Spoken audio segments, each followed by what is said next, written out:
Good morning everyone. Study with Preksha 5483 में आपका स्वागत है। हम कर रहे हैं अदृश्य जीव जगत, हमारी आँखों की क्षमता से परे, इस चैप्टर के ऊपर जो है हमारा चैप्टर नंबर 2 सूक्ष्म जीव, उसके बारे में। देखिए, इसमें सबसे पहला क्वेश्चन कोशिका के विभिन्न भागों के नाम लिखने हैं और उन्हें नामांकित करना है और बताना है। तो सबसे पहले कोशिका क्या है? कोशिका जो है हमारे शरीर की सबसे छोटी संरचनात्मक और क्रियात्मक इकाई है। सभी जीवों की, जीवाणुओं की, पौधों की, मनुष्यों की, प्रत्येक जीव जो इस संसार में है उन सब की संरचनात्मक और क्रियात्मक इकाई जो है वो कोशिका है। इन्हें कुछ हमें वर्ड्स दिए गए हैं, इन्हें हमें इस आरेख में उपयुक्त स्थान पर लिखना है।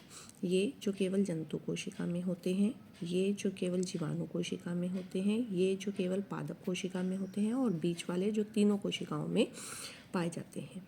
सबसे पहले जीवाणु कोशिका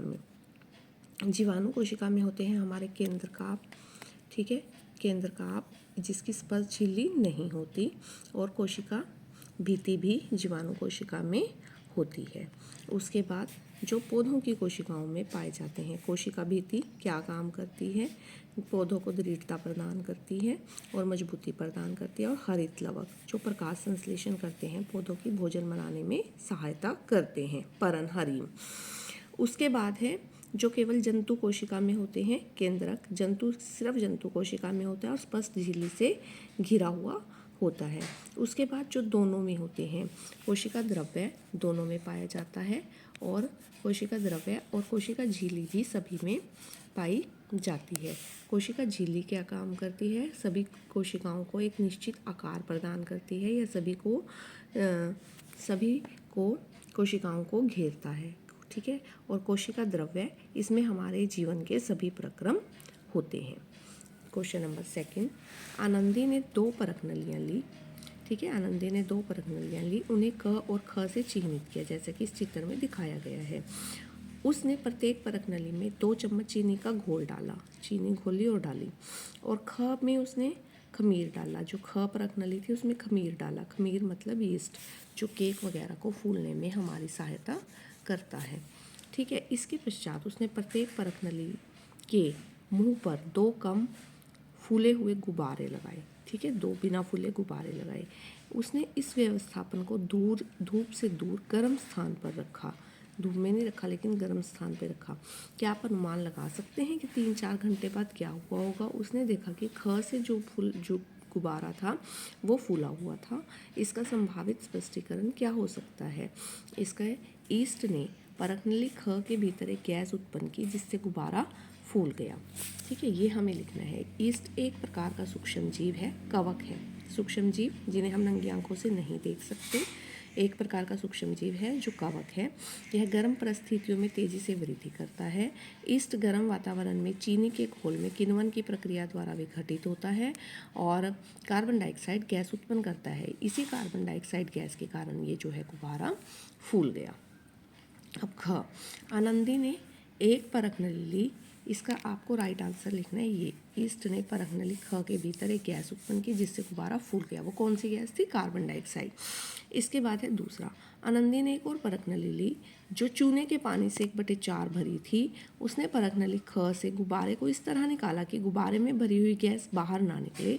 उसने गुब्बारे को चूने के पानी वाली परख नली से जोड़ा। उसने गैस को इस तरह निकाल लिया गुब्बारे को बंद कर कि गैस उसमें से बाहर ना निकले। फिर उसने चूने वाली परख नली से इसको जोड़ दिया और अच्छी तरह हिलाया। वो क्या जानना चाहती थी? वो ये जानना चाहती थी कि इसमें जो गैस है वो कौन सी है, ठीक है। वह ये जानना चाहती थी कि कार्बन डाइऑक्साइड गैस उत्पन्न हुई है या कोई और गैस उत्पन्न हुई है। कार्बन डाइऑक्साइड जो है वो चूने के पानी को दूधिया रंग का कर देती है। जो हमारा चूना है उसके पानी को दूधिया रंग का कर देती है और पानी जो है वो सफ़ेद हो जाता है। यदि चूने का पानी सफ़ेद हो गया तो कार्बन डाइऑक्साइड उत्पन्न हुई? नहीं, कार्बन डाइऑक्साइड उत्पन्न नहीं हुई। एक किसान अपने खेत में गेहूं की फसल की बुआई कर रहा था। उसने फसल की अच्छी उपज पाने के लिए मिट्टी में नाइट्रोजन समृद्ध उर्वरक डाला और पड़ोस के खेत में एक और किसान सेम की फसल उगा रहा था, लेकिन उसने स्वस्थ फसल प्राप्त करने के लिए नाइट्रोजन समृद्ध उर्वरक नहीं डाला। क्या आप इस पर विचार कर सकते हैं?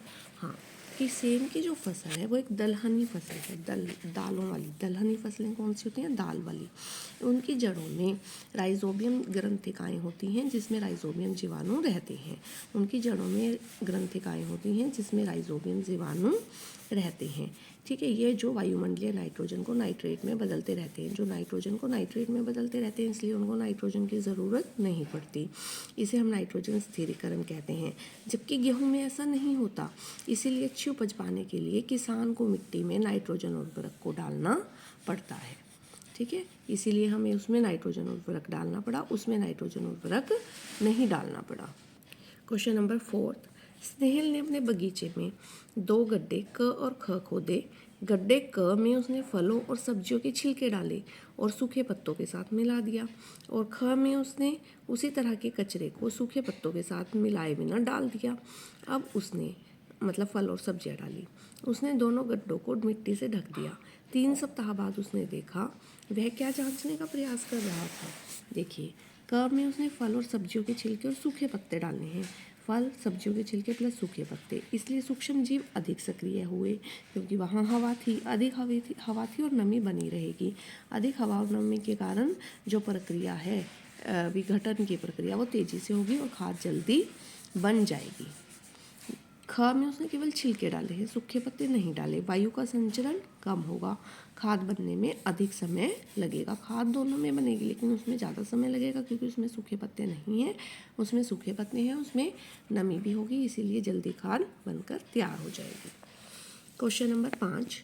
मैं एक प्रकार के वातावरण में और आपकी आंत में रहता हूँ। इसको हम क्या कहते हैं? जीवाणु, जो हमारी आंत में भी पाए जाते हैं और हर प्रकार के वातावरण में भी पाए जाते हैं, उन्हें हम कहते हैं जीवाणु।